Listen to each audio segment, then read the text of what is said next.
All right, Sparky, Coach Lounge Room, episode something, featuring Clint Hewish from Concept Estimating. Concept, is it CCE? CEE? Concept Electrical Estimating. Concept electrical estimate, CEE, yeah.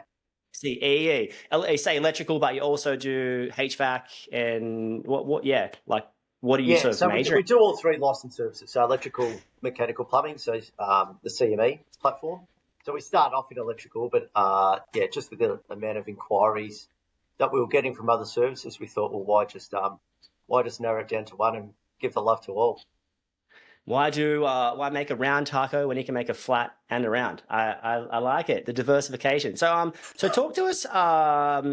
Obviously, you've come on board. Estimating is a huge thing for Sparkies. Sometimes you can do it yourself. Sometimes you need a helping hand.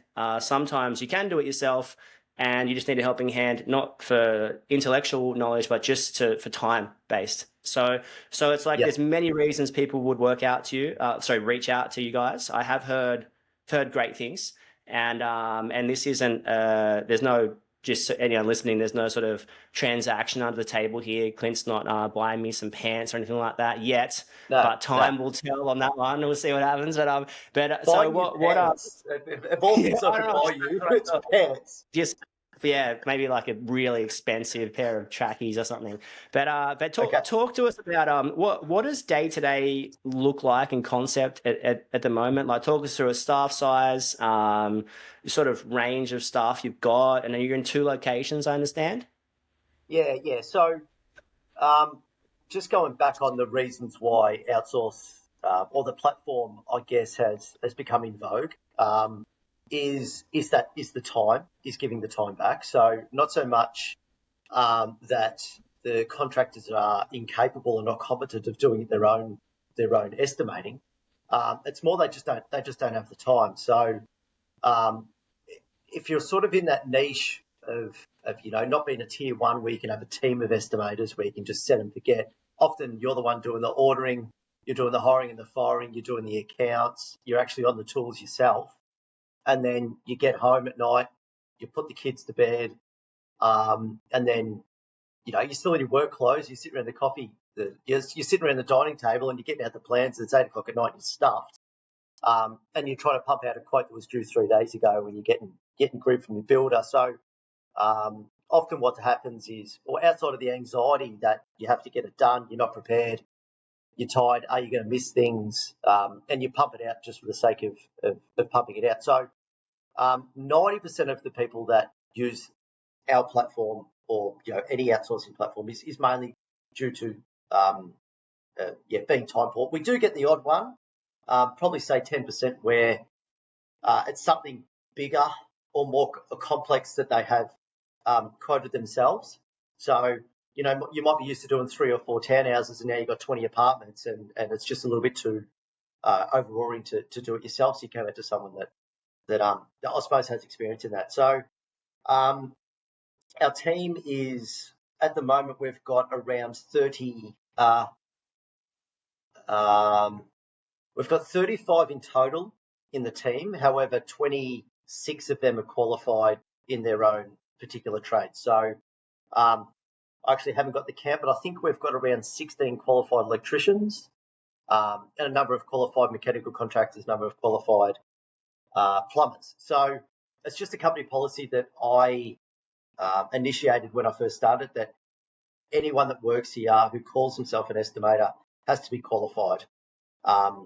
Just makes me sleep at night that I don't think that if you haven't installed it, and again, this is just my opinion, I'm not saying this is a golden rule, but if you haven't installed it, I just don't know how you can allow for all the different variables these days. If you look at a plan and it's a factory and it's got 100 high bays, if you just do your standard unit rate of install of that, but you don't know that it could be 3 meters or 10 meters, there's obviously a big labour difference between high bays, 8 meters in the air, and access higher and all that type of stuff, compared to just working off a ladder, and the labour differences in that. So there are little variables like that I just think if you've installed a lot of this stuff, you'll just be able to pick up those little variables in a job. So everyone's qualified. Everyone's pretty much trained within. So I don't know what you're seeing, but there isn't a lot of career estimators out there. at the moment. So a lot of people come into estimating, and it's about a 2 or 3 year lifespan because it is a very, very repetitive, monotonous, loveless job. You can spend 3 days pricing a job for a 30-second phone call to say you're too expensive, or that's even if your phone call is answered. So it is very loveless. You spend a lot of time, blood, sweat, and tears on something for it to just be taken off you like that. So a lot of people move into estimating. I come from the tier one space. That was my background. So a lot of people came through my estimating, learn estimating, and then moved on to project management because that was their ultimate goal. I think it's really good that most project managers actually learn how the quotes are put together before they become a project manager. But outside of that, there's not many career estimators out there. So we just decided that when we were looking to expand our team, so I started this back in 2016. I'll give you the story of how it all happened then. But my first team member was a guy who actually worked for me at my last company that I saw a little bit in, Jack. So I taught Jack how to quote, and then Jack has gone on to teach someone else, and then now we've got a training program in place. So we don't actually hire experienced estimators. We hire qualified electricians or qualified plumbers, and then we put them through our training program. Yeah. Oh, how long is the training program? It really depends on the person. Yeah.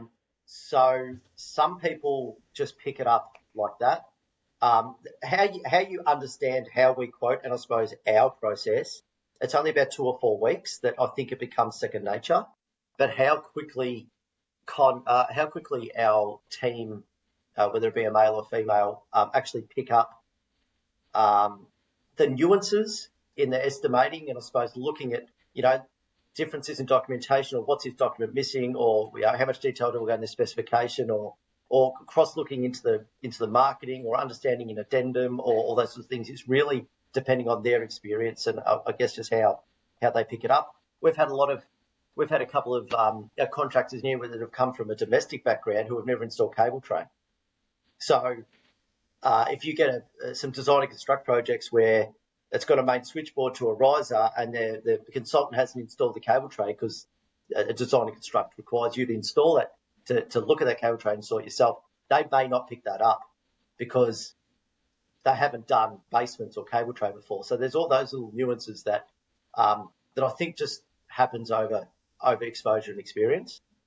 Yeah, I 100% agree with the quoting. It's so much easier to quote once you physically know how long things take and you've been on site and you've seen the tray into the fire rating, into the vertical tray. You know what to look for penetrations and deck work and things like that. So yeah, that's huge. And just to flash back on what you said before about I wonder how many mistakes are actually made between 8 p.m. and 10 p.m. quoting. I reckon if there's a quote sent versus wrong ratio, it's probably like a pretty high chance it's wrong. I don't know how you'd ever calculate that.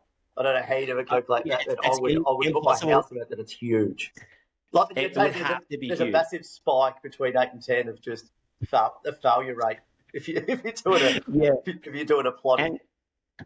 And on that too, I just remember quoting at night time sometimes, and I was, you're 3 days late, 2 weeks late, 1 week late, and the pressure's on to get it out. And because the pressure's on, and if you're a people pleaser, you promised it 2 days ago, 3 days ago, yesterday, today, you might not have the space to ask the right questions because you feel bad that you should have asked those questions 3 weeks ago, or you might not have got a price on the intercom or the switchboard or whatever it is, or the tray or whatever, and then you're just sort of making it up as you go. So I'd encourage anyone, a couple of things.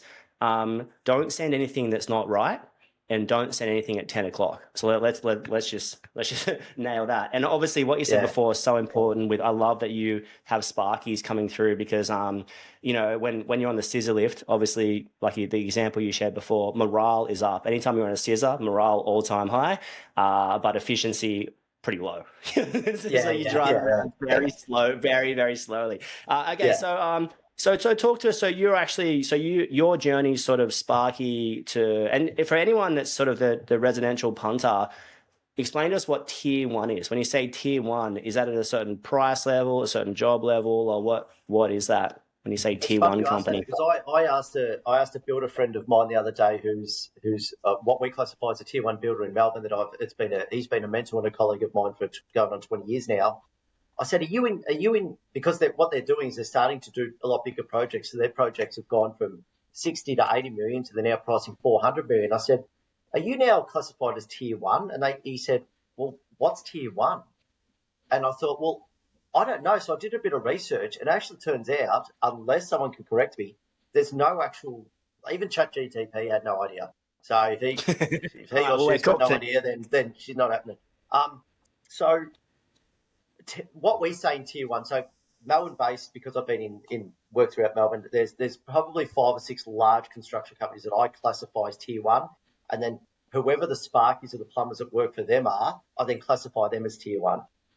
So look, the way that I thought is it's sort of projects that are 150 to 200 million and above would be a tier one. So if you think of Australia wide, you're thinking of the LU Simons and well, maybe not LU Simons as much anymore in Melbourne, but the multiplexes and the Lendleases and the Mirvacs, the companies that are doing 200 million plus projects or turning over $1 billion a year at tier one. And then along with that is obviously you've got the electrical contractors or the plumbers or the HVAC that go below that. So again, I classify that as, I guess, the EBA or the union recognised EBA contractors. So any company that I suppose has signed a union enterprise bargaining agreement, I would classify as working in that tier one space into tier two space. So, the tier one and tier two space, often they've got teams of electricians, they've got teams of estimators that do all their quoting, they've got teams of project managers, they've got admin, they've got contract admin, they've got design managers, and they've got all those systems that are required now to work for those larger companies. So the space that we operate in for the 99% of our clients is sort of that tier two, tier three, tier four, even down to a man or girl in a van if they need our services. So someone might ring us and say, look, I've got an extension to do for Fred Nurk. And I'll say, look, we're happy to price it and help you out, but is it really paying us to do something that's that small that you could probably just throw a dart at the end of the day that might be a $5,000 or $10,000, or let's say a $5,000 quote, but you're going to lose your profit margin in using us unless you can go and put our margin or our money on top of that quote, which then chances are you won't get the job because you're going to be battling against someone else. So we're not for everyone. We're more for that client or the contractor that's got what we think the niche is, the sort of 5 to 15 employees, or even up to 30 employees if they can't get an estimator in house. So you're sort of ideal. That's just who we see. No, yeah, cool. So your ideal job to price is probably 50 grand to 10 million, like, in that sort of extreme. Yeah. Or even 50 to 500 is I suppose our most common if we were to go back and investigate. But we have price projects up to 30 million electrical, which is a sizable job. But our niche is sort of that 50 to 500 electrical package, or plumbing. Yeah, in the 50, you can sort of probably hide the estimation costs and estimating whether you're paying someone external or not, it's still costing you money.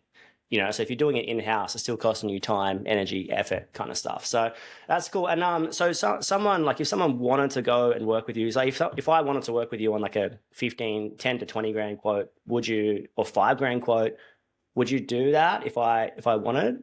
Like could someone reach out at that size, or prefer it to be a bit bigger, or what do you? No. What are you thinking? We facilitate anyone. A classic example is we've got a Sparky who is only it's him and an apprentice, and he just hates quoting. So the way that he justifies using us to himself, even though his projects are only 10 to 20,000, he's like, well, if we send it to concept, they're going to do it more efficiently. So let's say it takes us 4 to 6 hours. He'll just make sure that he does 4 or 6 hours more on the tools. So he's doing something that he thinks is more beneficial, and his time being productive will offset us, and he's doing something he prefers to do. We can just palm it off to us, and then it neutralises that in his mind, even though he's sending, a 4-bedroom Simmons house to us, or something that he could just point price at night and probably get to within 5% of we price it for, but he'll just go, well, look, I'll just fit off more plug bases, or I'll just fit off more PowerPoints, and I'll leave the quoting to them. So it does have. We do that for some, but yeah, we just want to give people honest opinions because we don't want to churn and burn their money if they're not. Well, often if they're not a legitimate chance, it's the first one. We don't want contractors coming to us if they're just going to get used as a pricing service. So we're very communicative in that area. What's the because obviously I think with the rise of sort of Estimate One and those things obviously sees a surge of just being able to log on and quote a job, and I often see people pricing jobs, in my opinion, that are outside their realm, like outside of their serviceability or outside of their pricing range. And I think generally speaking, if you've got a $500,000 job, you're probably going to be owed 40 to 50% at that. So if you can't carry 200K through 3 months of owings or 2 months or whatever it is, you probably shouldn't be playing the sport to begin with. So I think everyone, I think it's important to two things: do jobs you're comfortable with, but also increase that comfortability. Like a 50 grand job is uncomfortable at the start, and then you move to 100 grand, then you move to a 500, then you move to a million, and it's just the organic nature of being more comfortable with something I guess you're familiar with. But okay, so someone reaches out, and then obviously they get in contact with you guys. What's the sort of process from there? You will go back and forth a few times. Do they get to keep the spreadsheet that you send at the end of the job? Like talk us through if I send you a 70, 80 grand job and you quote it, what's the process look like for me, the electrician? Yeah, so I'll come back to that, but just back on, you made a really, really good point before about organic growth of the 50 to 100,000 to 200,000. And so I wrote an article about this the other day because once upon a time, it was all about, can you service it in a cash flow sense? That was always the thing, is if you take 3 jobs on, well, you've usually got 1. Do you understand the risk involved? Things like retention, if understanding what retention is, payment terms. Just on that, just stop traffic there, because I remember I had to ask what retention was the first time that I was like, what's this? Like, what is it? When you explain it to someone, they're like, what do you mean I don't get paid my last 2.5% 12 months after I finish the project? So like, it blows their mind. But then you turn around and go and then explain to them that it's 10% until 5% reached. And then at the same time, if you are working a larger project where you actually do progress claims, you might put through a progress claim of $50,000, but they only certify 30,000 because they don't think you've finished 50,000. So all of a sudden you're $20,000 in the hole and they've taken another 10% for your retention. So understanding things like retention is hugely important, because, as you know, you should never get profit confused with cash flow, because you might be the most profitable business going around, but if you don't have cash flow to get to the end of when you can see those profits, well, you're never going to see the profits because you would have heard this phrase, don't grow broke. You're actually growing broke as you grow. So, which is the don't grow too big too quick. So, are you coining? Is that your phrase? Did you come up with that? I'd love to say I did, but I don't think I did. Are you saying growing broke or? Yeah, growing broke. Yeah, look, for the sake of this podcast, I did. But let's I want to shout out. I want to shout out to Pitwater Electrics, who said the other day, "Get rich or die wiring," and I was like, "That's heaps funny." Obviously, a 50-cent play on words there. So shout out. Wish that was my one. But so retention for someone listening back is usually like the principal contractor will withhold a percentage of your money. And then they'll pay, so let's say it's a 5% retention or 10% retention, let's call this one 5%. They'll pay 2.5% out on practical completion of the job. Now, on the practical completion, this is not when you finish the job, just for everyone listening back. Practical completion is when the job finishes, not when you finish. So you will get that when usually all the certificates are in and the builders sort of like and the council sort of sign off on it. It might be 3 months after you finish. It might be 1 month. It might be on the day, but good to know upon practical completion of the job as a whole, not your job. So, and then they'll withhold the other 2.5% for 12 months and they'll pay back obviously as an incentive to get you back. In its concept, it makes beautiful sense because you can't just take the money and just not come back. So I fully get it, but it's good to be aware that you will not lose, but you're risking that retention money. And what they do, how they do it, if you send a progress claim, they sort of take percentages of that until they hit your retention. So they keep your retention really early. So any progress claim you think is larger gets knocked like the percentage off for retention till they hit your 5% cap or 10% cap. Then they hold that for the majority of the job. So they basically got 10 or 5% of your money for almost the duration of the job. Also, just because you submit a progress claim doesn't mean it's going to get approved. Like you were saying before, you submit a 51, they're like, not done, not done, not done, not done. That's been too heavily loaded. That's not ordered. I'm not paying for that until it's installed. So important to understand, that's the importance of relationships and the whole thing. But retention, that's probably a huge thing. One of my mates had a theory that if they're holding 5% or 10%, just add it on at the end. Just get literally use it as a line item to be like, which is pretty critical, I think, because to factor in its cash flow, it does add up the 5%. So we're kind of tangenting a little bit. It also adds up if it's across multiple jobs. That's also the thing that you've got to understand is if it's across multiple jobs, that's when it becomes a real killer. If you've got 3 jobs that are basically concurrently coming out of the ground, then that's where it is. So what was the question before I interrupted you? Oh, no, I was just going to say, I was going to talk about, obviously, on that too. And I think it's important to make sure your cost centers make sense when anyone's submitting that, because let's say you've got 20 grand in the excavation or deck work, but you needed 40. If you don't, you want to try and heavily load or put a little bit more pressure on the early cost centers to get some money in the bank. You want to be cash flow positive.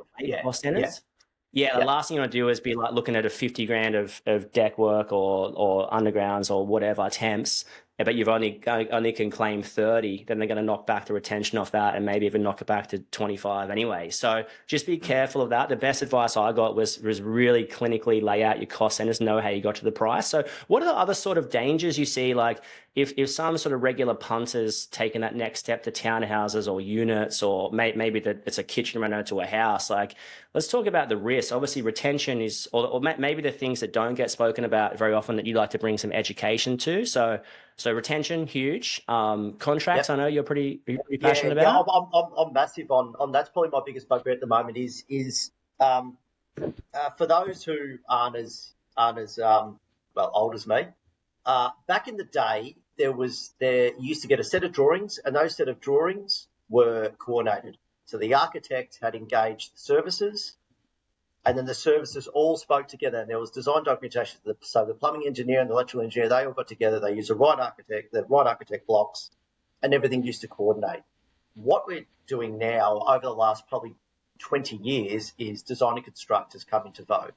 So I'm happy to elaborate what design and construct is, but also if you speak to 10 builders or 10 engineers, all 10 will give you a different take on how they interpret design and construct. So that's the first thing you've got to understand is that everyone interprets that different. So even more reason why you've got to get clarity and everything's got to be in writing. This is something I did coin myself or come up with myself is not written, not real.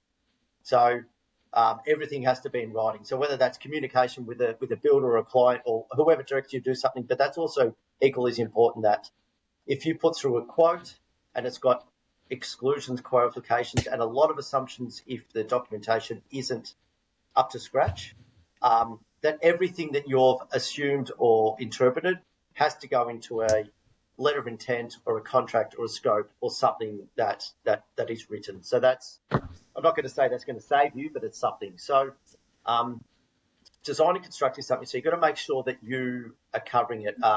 A classic example is we did a job about 10 years ago where the electrical engineer showed the air cons. It was 24 apartments. The air conditioners were shown on the balcony, but on the mechanical drawings, the air conditioners were shown on the roof.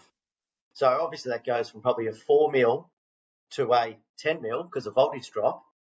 However, because it was designed and constructed, that wasn't qualified, but the Sparky only allowed for it, and we allowed for it and qualified in our quote that was on the balcony. However, that didn't get put into the contract because it was taken, I suppose, out of our hands and he ran with it, didn't qualify it. He had to then install 24 extra long cables, the labour that's involved and the materials involved in order to do that because he got called under the design and construct clause. Is basically you had to check every document. So Yeah, it's so interesting. You often see things in like the landscape drawings, like garden lights that don't exist anywhere else. Yep. And you also see, but yeah, yeah. So units for us are a massive thing on the trip. Marketing renders, that's a huge one. Is what's been Yeah, sold. Contract of sale, if you're doing apartments, is the contract of sale often overrides anything. So that's one thing to understand is design and construct, but also with design and construct, if you do take on a design and construct projects, that it can be rewarding because it gives you the ability to find savings by redesigning it. However, it also comes with a risk that if something isn't qualified or missed, you actually look. Design and construct basically means don't put your hand out for variation. Variations don't exist in design and construct, so don't rely on the drawing's not correct and you're putting your hand out to say, well, this hot water service is now three phase because it was shown as a three phase hot water service in the fixtures and fitting schedule, but it was shown single phase in electrical drawing. So that's one thing that we is the level of documentation, making sure that you cross check everything, qualify everything, and everything goes into writing. Um, that's probably the largest thing in that. But what we're noticing more at the moment is um, people or contractors actually taking on projects but can't facilitate it in the labour sense. I'm getting a call a day because we've got quite a large network. You know, we've got about 1,500 clients Australia wide. I get called to say, hey, have any of your contractors got any spare labour? I need four tradies for 4 weeks. Um, and I'm getting that call at the moment close to daily. So it's all good and well to pick up $1 million worth of work across 5 projects.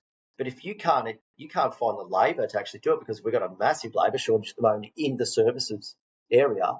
Um, you go one, you're going to get behind. Two, you're going to really annoy your builder, and if this is a builder that you're got a relationship with, because you can't resource it. But then, okay, I do find some resources to facilitate it, but I'm just taking anyone I can.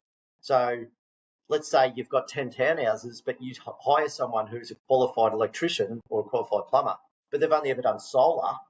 Then all of a sudden, you've got someone who isn't experienced or competent in that style of work. So then it comes with its own risk. So um, they're probably the two biggest factors I'm seeing at the moment is the level of documentation, actually being able to resource it outside of the things like you said, cash flow and all that type of stuff, which are more your back of house things. yeah. It's so interesting. Just to touch on the aircon, I remember that was always a big thing for us doing units, like where the condenser's located, which a lot of times were in the basement with some sort of like ventilation structure to outside.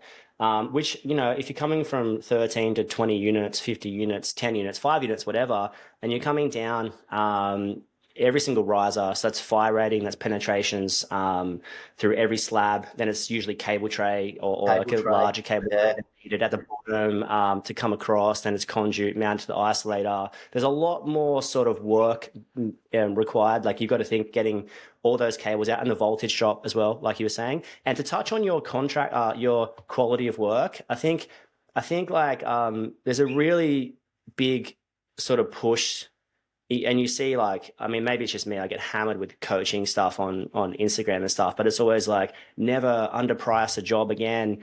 And I'm like, you can price a job correctly, but if you handle it incorrectly, and obviously the yeah, larger the job, the easier to mishandle. So back to what you were saying about the labor. I remember we did this one unit, and the aircon company was there, was getting like, we did this, the electrical, mechanical, and aircon was someone else, and they came in and they were hitting it with like Jimmy this day and then someone else and someone, like lots of different people, no one really yeah, running it, just sort of like yep, labor to get out of trouble.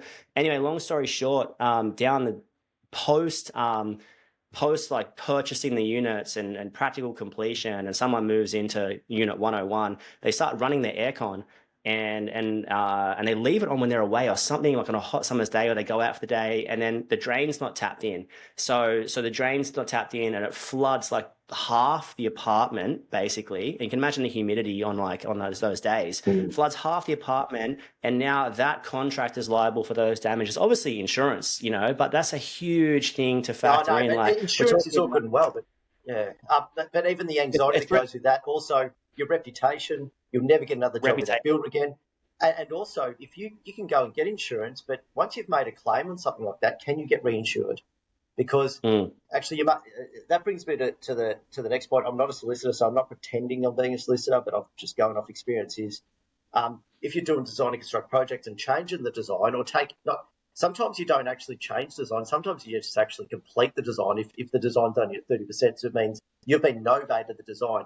You have to get professional indemnity, not just public liabilities insurance these days, is because at the end of the day, you're certifying it. And look, I'm happy for people to reach out to me on Instagram or whatever it is, or via yourself, to talk about things like 126 certificates, like building permit certificates that often a lot of contractors have to sign these days because, again, the engineer brings it to 30%, then the builder takes it over to design and construct, which means you've got to complete the documentation and the compliance certificates go along with it. So not just your CESs, not just your AS3000 or exit emergency compliances. There's what's called a 126 certificate now, which is a Melbourne-based building permit, but I know it's the same for every state. They're just called something different. So, but back on that point you said, in the way of the labour on these projects, you can price. So we use standard industry rates, which should cover anyone based on a genuine process of a project. So let's say 5 townhouses.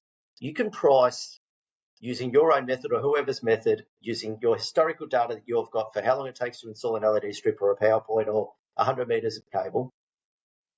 You can price that job and win it for 3 different builders, or the same builder but 3 different project teams. And you can make money on one, you can lose a heap on another one, or you can come out clean on another one, but through no fault of your own. So what I'm saying there is, when you sign up a job, you could be the best contractor, you could be the most organised, you can have the most efficient, productive team, but you're only as good as the processes of that builder, and often that builder's subbies as well. So if you've got to go and rough in, let's say you've got an apartment, or let's say you've got, like I said, 3 townhouses, and you've got a process where you go in and rough in, and you rough it, and you go, okay, I'm going to go rough this in 2 days. But the plasterer is behind, and they're only just sheeted one wall or not sheeting one wall, and you've got to go into that room 5 times because that plasterer isn't organised, or is not coming back, or the builder hasn't cracked the whip. You're actually chewing up all your labour because you've priced it based on industry rates, based on a process. You can't allow to go back to that 10 times. You're allowed to go back into it, let's say, to rough in, cut out, fit off, test and commission, and maybe some defects. So maybe you've allowed to go in it 5 times. So often how well you do from a project is often out of your hands. But you might turn around and say, well, why don't you just allow for more labour? But as you know, you go allow for more labour, which is, say, another 10% more cost against a job, you're not going to get the job. So, it's always a risk which is out of your hands, because all of that is in the hands of someone else. So, yeah, and the cleanest, it's like, I always think about that with deck work. Like the cleanest way to handle deck work, in my opinion, is clean deck, mark everything out, set all your boxes, recess downlights up, like whatever. Everything gets marked out. There's like a day's worth of work, trade your apprentice on a sort of large deck. Then you come back once bottom steel's down and tie everything to it. That's the goal. You get 3 to 4 to 5 days of clean work with no one around. But often if the weather can even be an issue. So it's raining and the concrete's booked in, and now the steelies are behind. So now you're working between top and bottom steel for a quarter or half of the deck, or maybe even I know what gets a lot of people is PT, like post tension in the steel. So it's like a narrower slab, and there's sort of something that goes through it, like a big piece of steel that goes through it. They tighten up later. So you can't just run conduits across the top of that, especially on a large conduit, or in certain areas. You've got to sort of liaise with the engineer or the project manager builder, so that the avenues and pathways that look acceptable from a top-down plan view of the drawing, you can't actually get to. So just the importance of site stuff. But yeah, totally agree on the handling of the whole thing. And I think that's maybe the most underrated. But coming back to your expertise, one thing I would like to touch on is drawings. So making sure the drawings are correct and the contract you sign actually has the drawings that you priced on. And the other one was making sure that the contract scope, nothing's added in. So talk us through some of your thoughts around that. Yeah, so a tender letter is not a contract. A tender letter is your submission. And you've got to be really, really, really clear and precise as to any assumptions that you've made. So let's say you've put in a tender, it's $200,000, $100,000. You've gone and sat a tenant interview with the builder or the CA, or depending on, it might be directly with the client. It might be an owner who's doing a penthouse in Toorak. You've sat down there, you've agreed on the price, but that agreement has to be set in stone somehow. So whether that's that they sign your tender letter, or they actually go through a scope of works or a contract. But let's say you're working for a tier 2, tier 3 builder where there's a scope of work. That scope of work has often got all the different variables in the job. It's gone from payment terms to safety to council permits to progress claims. Where you've got to have it in 30 days. You're going to get paid 30 days end of month, or you're going to sign stat decks or whatever it is. Often that scope of works is generic. So what they'll do, I'm not having a crack at the builders because this is just how it is. But they'll often get a scope of works in their last job. They'll send it out to you, and they'll just want you to sign it, right? Before you sign anything, you've got to go through that with a fine-tooth comb and make it project-specific. If you don't have a document register, for example, of what you're signing up to, you ask the document register. We had a job the other day where we priced it, a concept. We priced it off T1. We got the contract back, and it was now C1, the C1 drawings. The C1 drawings added lights and power and data, an extra 110 data outlets for the AV. It was about a $200,000 variation across an $800,000 job. But if you just went and didn't check that document register, that they changed from T1 to C1, and it wasn't, I don't think they did it through malice or I think that was just the CA. Here's our latest drawings, and we'll just put it in. It wasn't done deliberate. But if we didn't pick that up on behalf of that contractor, or that contractor didn't pick it up on behalf of themselves, whatever, they're signing up to C1 drawings and those extra 110 data outlets and all the extra linear lighting and all the extra power.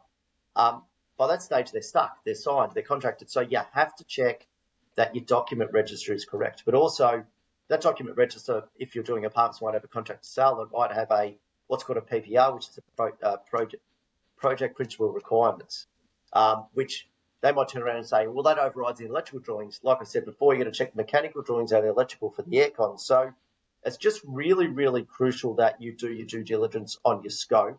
And although they hate it because it's administrative work, you got to amend this and you've got to agree to this before you sign anything. It doesn't matter if you amend this or put red writing or put marks through it 10 times over and over again, because, like I said before, not written, not real. We had a job when I was, so just for clarity, I was a contractor. I was a partnership in a business from 2013 to 2016. I wasn't on paper, but I was an associate director on profit share. And we had a job where we did an agreement with a particular site team on a job, and I didn't put that conversation in writing. That project team ended up basically moving on to another builder, and that agreement that I had with them on that occasion disappeared. So then we ended up holding that scope item, then up holding it to us because it wasn't qualified in writing. Does that make sense?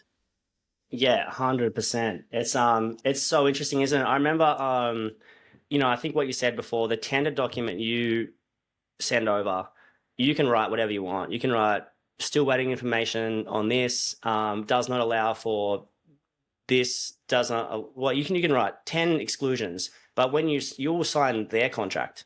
So you know that, which supersedes or overrides your contract. So, and I think I think it's good for people to be aware of it. Also highlights the importance for me for relationships in the whole thing. Like, you want to have a good or great relationship with the contracts admin or the company you're doing work for, the company that's going to owe you money, the company so you want to deal my theory was two reasonable people can come to a reasonable resolve. So it's like, you want to make sure the person you're working for, there's some element of relationship there. I think that's incredibly important, because when you got to talk to about variations or changes in contract, you've got to sort of be able to have that in an amicable, sort of friendly way. So yeah, that's my 2 cents. So read through the contract, make sure that the carpet matches the drape. So what you included is what they think is included, and vice versa. Don't be scared to put a pen through something. watch out. I had only one in my whole time. I only had one person try and sneak something in, and I missed it. And it was excavation and floor heating. They just sort of added it in, and they Right. they Well, really held us accountable. that could be massive. Like excavation, if you're then taking the risk on the rock, the in-ground rock, I mean, that could be absolutely catastrophic. Anything civil could be catastrophic. So, Yeah, um, yeah. Then that was interesting because that was just a duplex, so the floor heating, and I managed to sort of like get around the floor heating. But it was actually when you were dealing with them, I was like, I'd never want to work for these people again. I was like, who would actually do that? But it was pretty exposing. I think that people can do that. I also want to talk about just a flag with people when you're quoting a large job. Usually, you're quoting something now that you'll be doing in December that you'll still be doing next December. So you kind of got to factor in like a bit of a higher labor or materials price or a bit of a buffer because there's that seed time and harvest. There's that you get through the drawings, you do it, send the quote, gets it approved, and that's coming out of the ground in 6 months' time. So you got to sort of factor what your company will be in sort of 12 to 18 months' time sometimes. And if your overheads are quite skinned low and you go get a factory and your labor's not as good because as a team grows, that the sort of, as much as we love to preach higher A players, the team will drop a little bit. So I think it's just good to factor that in. Anything else you think, Clint, with the quotes and stuff that you sort of want with a tender or signing documents, you want to flag with everyone? just um, don't think that you're being annoying. Don't think that you're being difficult to deal with when you're dealing because, like I said, it is admin and everyone's busy. So let's say you're dealing with a CA or a project manager. Just say to them, hey, I just want to get this right because it's going to avoid an argument in when the end of the job. So I'm not doing this to be difficult. I'm not doing this to get out of the job. I'm not doing this to slide anything in. Just be open and honest with them. Like anything, communication's great. Just say, look, I just want to get this right. So we're all starting from a good starting point at the start, which means the job's going to go well for everyone. So don't be afraid to do that. If you think that, because they do get annoyed because you're putting red lines through this contract, they've got to update it. They've probably got to get it approved by the superior. So, or don't think that you're pissing them off. Just make sure it's right. That's probably my biggest piece of advice. Yeah, and also I think that too many of us focus on like the $100 decisions, not the $10,000 decisions. So like sitting down and reading through a contract properly could save you 10 grand plus, or sitting down and looking at drawings and being like, oh, I don't need that cable tray. I can get out of that on the deck. Or that's a that's a 600 cable tray. There's only 3 cables on that. We could minimize that to 300 or whatever. Like sometimes you can worry about buying the team lunch or finishing early for a schnitzel. And it's like, oh, that's going to cost me like $500 billable hours. But we won't sit down for an hour or 2 hours and save the 5 grand, 10 grand, 15, 20 grand, whether that's putting the extra TLC into the quote or reading the contract or discussing variations. So sometimes we sort of major on the minors and minor on the majors. So just for everyone's awareness, like bringing attention to the level of detail that can save or make you the most money. My reference point is I remember doing this one. We did most of the work in this deck of these 9 townhouses, and then I had this 600 tray that went around the whole thing, and there was like only the MATV cables on that, which we ran in the deck. So I'm like, we ended up running this 600 tray around everywhere. Took us a while, actually, probably a week's worth of work, Trade Apprentice team, for nothing. There was like 1 or 2 cables on there that we could have put in the deck, but even in the deck, I could have not done the deck work. And we spent days in the deck. I could have not done the deck work and just run most of things through the tray and just put penetrations down from each unit. So I think and that experience comes with time, and that time comes with mistakes. And those mistakes have to be back costed. So I think for everyone, like when you get the job, that's great, but it's only like a quarter of the battle. You want to back cost the job and then work out where your process could have been better. Classic example, the tray, classic example, roughing in too late or too early, classic example, working between top and bottom steel, just like where could you get better? And I know for me, a couple of line items to include in the quotes were fire rating needs to be its own line item that's been maybe externally priced even at that point. Then also concrete pours. So you got to have someone, usually in the contract, you got to have someone for every pour. So that might be you got 11 pours. That's 11 days of someone standing there for 12 hours, potentially doing nothing if it's in the bottom levels, potentially doing something if they're pouring a little bit higher. But just really important to be aware that this kind of stuff can throw you. That might be a 10 grand item in a concrete pour, or that might be like a 3 grand item working between top and bottom steel. Just like chipping away at those major amounts. But yeah, anyway, we Yeah, so talk about this all. you're allowed to install the cups and marking out the conduit, but you haven't allowed to just sit there and make sure that the concreters don't smash it up, because it's going to cost you Yeah, $10,000 later doing surface work, and you're probably also and then the builder and everyone's going to get annoyed at you because you've got surface work, so it's not pretty in the basement, and even though yeah. you've done everything you can, so you make a really really good point. So a client of mine calls it a war chest. So when they get a job, they figure out, okay, I'm going to build a war chest, because labour always runs over on a job, always. I don't care what anyone says. If you come under in labour, then you've done an exceptional job and well done. Or you've picked up the job for what it should be worth. But we all know in reality that that's not always the way you pick up a job for what it's worth, whereas you have got a contingency of labour. You have got a buffer in there for labour, like you said before. So a client of ours builds a war chest, and what I mean by that is they look at a job and they go, okay, how can I extract every single dollar out of this job before I get to site, and build up a war chest of money to allow for the little things like a broken conduit and all those sorts of things that you've got to fix on the job. Because we use an example of one surface conduit being broken, but there's numerous things that can happen on a job that you've got to have a buffer in there for. I'm not talking about bastardizing the job whatsoever. I'm talking about using your network, like getting project pricing or bulk pricing off a wholesaler, and instead of just ordering day by day as you need it, get a bill of quantities and do an agreement with a wholesaler on fixed rates for the bulk of items on that job. Stuff like alternative lighting. Do you look at redesign the single line diagram? Do you look at combining meter panels if it's a multi-res? Instead of having a meter panel on every 40, combine it to one. Like you said before, classic case is let's redesign the cable tray on a job. Let's redesign how they maybe show the underground conduit run for these 3 townhouses. Do you cut a deal with the plumber to throw the conduits in while he digs and throw him a slab? I don't know if that's still a thing these days, or I don't know. Throw him a voucher for a sauna. I don't know. We're moving from beers to health and wellness these days.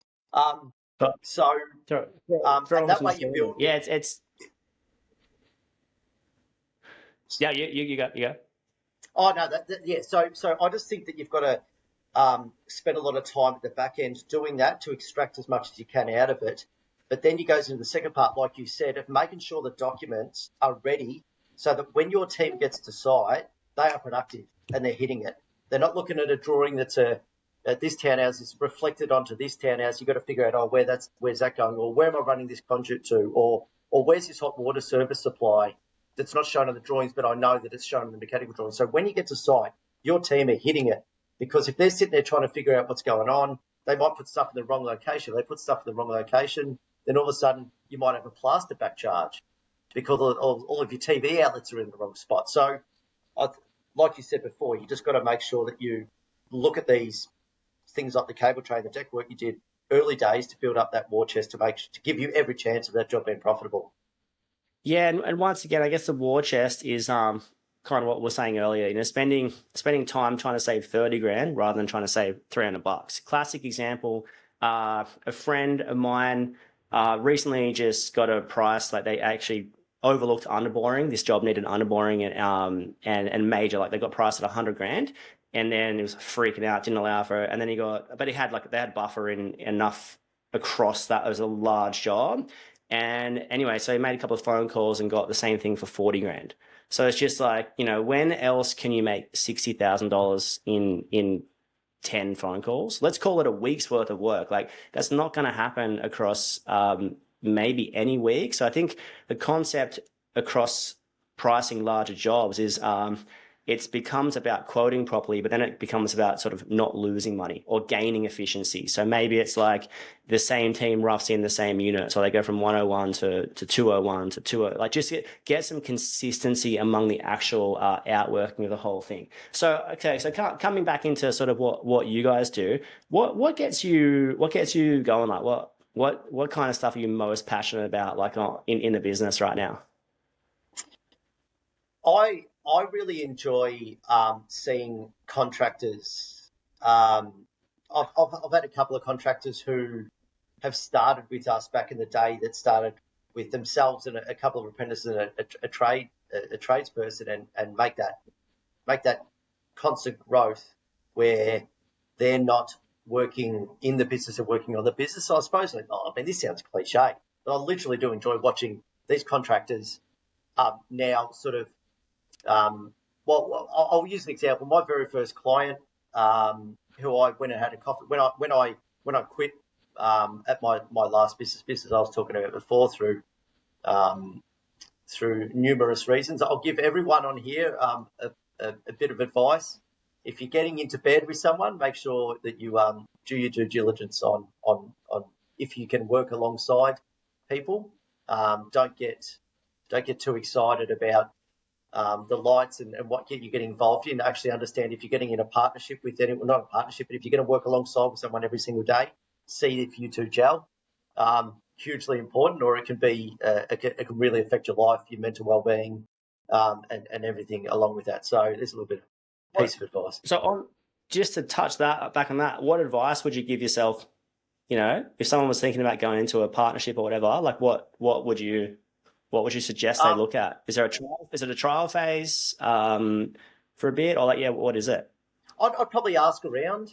Ask around and just do your due diligence. Now, I'm not saying in particular that the person that you're working with is necessarily a bad person, but do your values align? Are you both wanting? Are you both got the paddle and oaring in the same way? Do you both want to grow? What's your role and responsibility? Are you going to be behind the scenes? You're going to bring in the work. You're going to project manage. I would just knuckle out your roles and responsibilities first, and both agree. You're never going to if you have not known this person for 10 or 20 years, you're not going to know exactly how they operate and if you align until you actually are thrown into the cauldron. And when you are thrown into the cauldron, often it's already too late because you've already snatched where you're at, or you've already, made the financial commitment. So you don't actually know. So you do have to trust some people. So I guess you've got to do your due diligence on those alignment. And it comes down to communication. You've got to sit down and actually agree on that. But again, even if you do agree on that, how do you know it's actually going to happen? So you actually don't know. Anyone can sell you anything and give you promises, but is that going to be executed? You actually don't know. So legally cover yourself, make sure you get everything in writing, make sure you've got contracts, make sure you've got working agreements, your shareholders agreements, directorship agreements, any of those things. Also make sure that is absolutely watertight. That's my opinion. So sorry, before I went off on a tangent. No, that's good. I mean, it's interesting to talk about because it's like it's kind of a good question to ask yourself: can you do it yourself?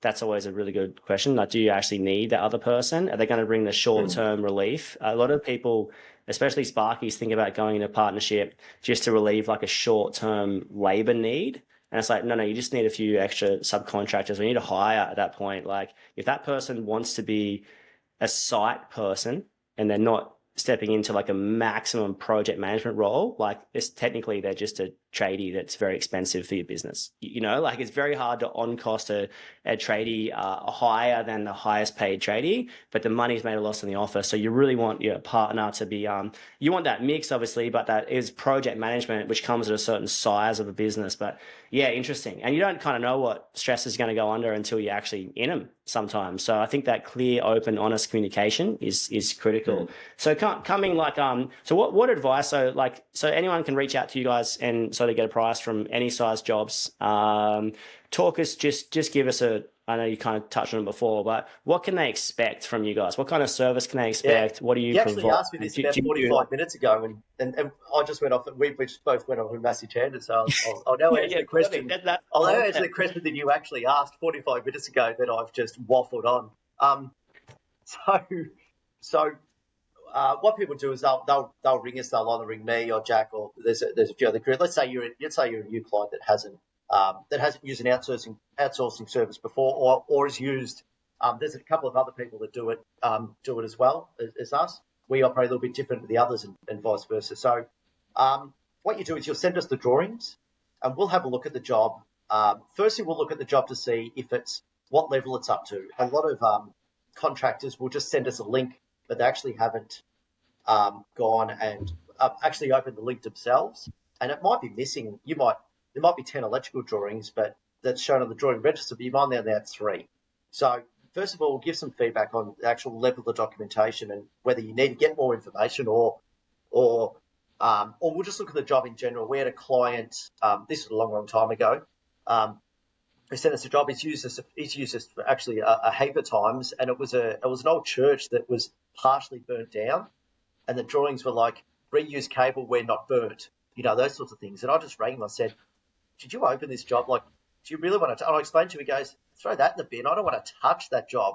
So we will have a look at actually what we think of the job first.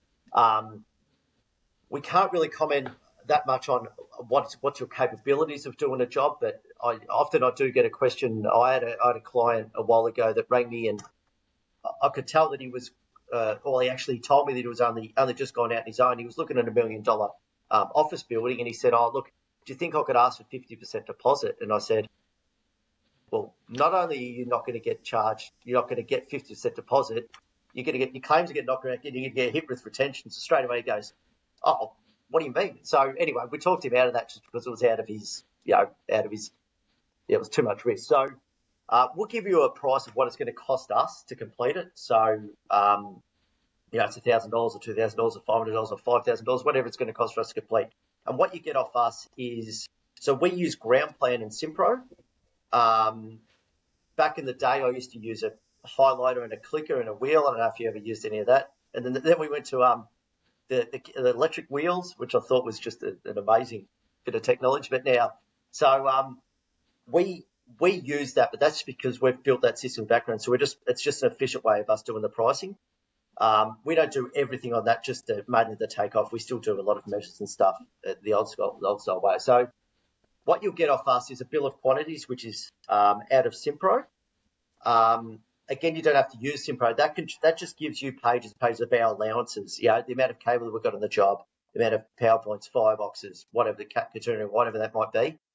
And we'll give you a tender cost sheet. Now, our tender cost sheet is just an Excel spreadsheet that anyone can use. Probably everyone's got a similar Excel spreadsheet. And what that does is we break it down into 3 different areas. So you've got subcontractors. So it might be, a $50,000 main switchboard, light fittings, anything that we outsource. You might outsource your fire, your TV, EMF shielding, AV, all those sorts of things. So we'll give you all of those areas. We'll give you our bill of materials, which is our Simpro day-to-day materials, cable, all that type of stuff, which is just, we've already got that locked and loaded from what most contractors would pay day-to-day. Once you win a job, you'll be able to buy that a lot better once you've used your relationship and your buying power and that type of stuff. And then we'll give you actual labour. So we won't give you your cost of labour, we'll give you labour hours. Your cost of labour is what your cost of labour is for your business. Some people's cost of labour might be $80, some cost of labour might be $61. You might be really, really heavy in tradesmen, but your cost of labour is $120. So we'll give you labour hours, 1,000 hours, 2,000 hours, and then you put your own labour hours against that, which we can probably come on to a minute. But so what we'll do with your subbies, so whether it's main switchboards or specified lightings, that we'll actually send that request for quotation out to your suppliers on your behalf. So before you start with this, we'll load into our system who your contacts are. Do you use AWM? Do you use Haymans? Do you use, Middies? Who's your main switchboard builder? Who's your fire contractor? And we'll send out on your behalf. So what we like to do, or what we say, is we do 95% of your work. So the last 5% you've got to do, which is your sell rate, your margins. We'll do a tender letter for you, which is really detailed clarifications, exclusions. You'll either have your own tender letter template in Word or something like that, and we'll use that and we'll just modify it.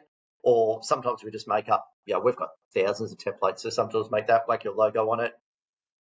You complete your tender cost sheet with your margins, your labour rates, you put the price on the tender letter, PDF it and send it, and that's often when the games start.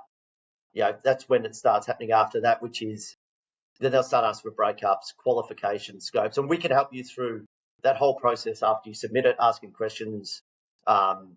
We can help you through that journey as well. So value engineering, there's another way that you've got to, in order to get an edge these days, is look at cost savings, alternative light fittings, look at redesigning things in order to get an edge. But one thing I will say on that is don't submit a tender letter or a tender and expect a call 90% of the time. If you're going to get us to do your work, or even if you're going to do it yourself, don't just email quotes and just set and forget. Chase it. You've got to chase up these jobs. If you want a job, you've got to chase it up. You're not going to get an order sent to you via email for a quote you just did, unless you've got a really, really good relationship with this client or builder or whatever, that you do all of their work. Yeah, thanks, Max. Here's the order for the works. Beautiful. Let's get it done.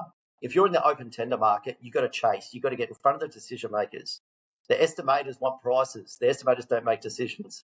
The project managers make decisions. The contract managers, the construction managers make decisions. So you've got to, relationship gets you, the price gets you the talking table, relationship gets you the job every single day of the week. So, don't just quote, use us, pay us, or use your own time and just send quotes, and then wait for an order to come through. It doesn't happen that way, or it does, but rarely, because you're just wasting money. Yeah, I love that price gets you to the table and relationship gets you through. It really is true. If you're, I think one of my friends did like a sales session in our in-house sort of program the other week, and he said if there's an apples for apples price, and one's got a relationship, one doesn't, the relationship wins every day of the week, and it's just so true. I think what advice? So I mean, one of the big things that someone say.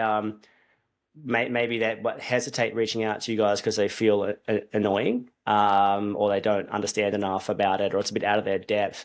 What would you say to someone that's like, oh, I'd like to reach out for this 30 grand job or 100 grand job, but I don't know enough? Like, how much do you sort of baby someone through, like maybe aftercare as well? We'll help people if look, you should only work for nice people, but if you're a nice person that wants a hand, and there's geez, I'm coming out with all my coins today. Another one that I come up with is not everything is a business transaction, right? So if a young guy or girl comes to us and they've gone out their own, and they need a hand with something within reason, I can't, our guys and girls and you can't spend hours and hours and hours of unpaid work. But if it's a half an hour bit of advice of how do you think I should approach this builder, 100% don't feel bad to reach out to us and just get some advice, because again, I'm saying it's not a bit, but this particular person they might have 100. And this is the same with builders, where they might be a beast in 10 years' time, and hopefully they remember the help that you gave them 10 years earlier. So you're investing in people there to maybe get some love in the back, and that might be the same with the builder. I started working with a builder 20 years ago who were quite small. Now they're a large company now, and I've gone through that journey with them, and they've taken me throughout that journey with them as well, because I supported them early days, and I've built that relationship over 10, 15, 20 years. So certainly don't feel bad to reach out for us for an opinion. We've become a bit of a I'm not going to mention everyone's names here because there's a few of us, but Jack was one of my first. Well, Jack was my very, very first, and then Michael joined us, Luke, Spiros. We've got a number of people who've been with us pretty much since we started 7 years ago. So they've been with us 5, 6, 7 years. So they've built a bit of a rapport with a lot of these, and a lot of these contractors call us up just to get something off their chest, or say, "Oh, what do you think? I've got this particular employee who is doing this. What would someone else do? Well, what do you think here?" Because running a business, if you're a sole operator, you don't have a business partner, it can be lonely. And like, okay, who do I bounce ideas off? And someone like yourself, I'm sure you would get that all the time, because that's pretty much what you offer. You offer a big brother or a big sister bit of advice. People can call you just for a little bit of advice. So we do get that a lot. And maybe I'm just an empathetic person, but I'd love to help people if they're in their time of need. So to answer your question, reach out to us about anything and everything. Don't feel embarrassed. We do get people saying, "Oh, look, I'm not sure if you do this, but I've only got 3 townhouses. I know it's only small for what you're doing. Like, that's fine. If we can help you out, that's fine. I just want to make sure that you, firstly, are a genuine chance of winning this job, and you're not one of 20 Sparkies looking at it. So firstly, before we go and help you, make sure you're actually a genuine chance. And that goes on to another thing of what you said before is, if someone rings you out of the blue and says, I've got this job I want you to price, that's your opportunity to find out where they got your number from. Because if they've got you from I was about to say Yellow Pages, but I don't think anyone that's watching this is going to know what the Yellow Pages is. But if they got you from Google local area, you've got to understand, why do they want to use you? Is it because they're a new builder that wants Sparkies, or their current Sparkies got too much work and he can't facilitate this job, or you're from the local area, or have you been given recommendations? Because if you've just been called out of the blue without any, I suppose, due diligence done, you might be one of 20. And all it is on that project is just price, price, price. So make sure that any investment that you do, whether it's your time or our time, that you're actually a genuine chance on that job. So, when those people do bring out the blue, that's the time to actually do a bit of investigation as to what likeliness you are of actually being successful in this job you're about to spend money on or time. Yeah, love it. So good. I love that people can just reach out. And what sort of like after, do you offer any aftercare of, like, is there anything feedback? So does people come to you and be like, oh, that we were 20% over, or all the time? Like what kind of feedback? Yeah. And what do you do in that situation? Lie, that is probably the most common thing that we get is the builder has rang me and said, I'm 20% off. And we'll say to them, look, we'll go back and have a look at, which we absolutely will at all occasions, but we've got to understand, is it apples for apples? What are we getting compared to? Are we getting compared to another quote? Are we getting compared to their budget? What has the other person missed, if they've missed anything? What's the competency of their estimating? We had a job at a big university about 12 months ago where one of our contractors does pretty much all of the work at this university. His price was $440,000, but he included a nominated data contractor who you have to use for the data for that university, not preferred, nominated. He come back and said, oh, they've got another price of $400,000 and they've given it to someone else. And he goes, how can that be? As it turns out, he ended up getting a phone call about 3 months later. They signed someone up for $400,000, but his price was $440,000, but he had an $80,000 data price. So if the builder had gone with him, they actually would have been $40,000 better off. But they didn't vet it. So this other contractor excluded the data, which ended up costing the builder another $80,000 to engage. So it's all good and well to say you're over, but we need to understand why we're over. Is it because you've got a higher labour rate? That might be one. Or is it because we're finding a budget with this, which is a fictitious budget, just the builder or the client just wants to pay, as opposed to based on any metrics? Or is it that everyone does make mistakes? We can make mistakes as well. Did we allow for a cable that we think is too big? Did the other contractor allow for alternative light fittings? We allow for specified. Did the other contractor allow for aluminium submains and we allowed for copper because we're conforming? So we got to try to extract the reasons as to why your quote, whether it's us or someone else. I'm sure we're not the only ones that come back and hear you're 20% over. I'm sure your price worked before where the builders come to you and say, I'm 20% over. So you've got to figure out why. Often that does come down to hopefully getting a scope where you can fill out a scope to make sure that you're comparing apples with apples. Yeah, 100%. It's so interesting, isn't it? I think, working out how someone got your number, where you got their number even. I think a lot of people chase work that they can't have, that they shouldn't be chasing. They're sort of out of their kennel a little bit. But, you got to push yourself. But what's your sort of final sign off? So maybe it's encouragement, maybe it's a motivational quote. Like what would you say to someone who was like, what advice would you give to anyone reaching out in the tender space, first and foremost? If you had a couple of key items. Don't let ego get in the way of good business decisions. So what I'm saying from that is learn to walk away, right?